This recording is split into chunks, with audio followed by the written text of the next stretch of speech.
50 mingta xodimni bir vaqtda o'zida boshqara olyapti-da.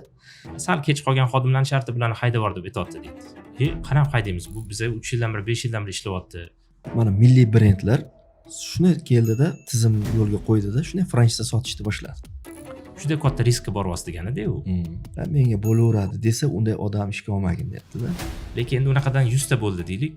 150 ta, 200 ta bo'ldi. Qanaqa qilib o'qitib beradi uni? Franshizada HR ni o'rni qanaqa? Pastida filiallarda ishlaydigan xodimlarga juda kichkina oylik to'laydi.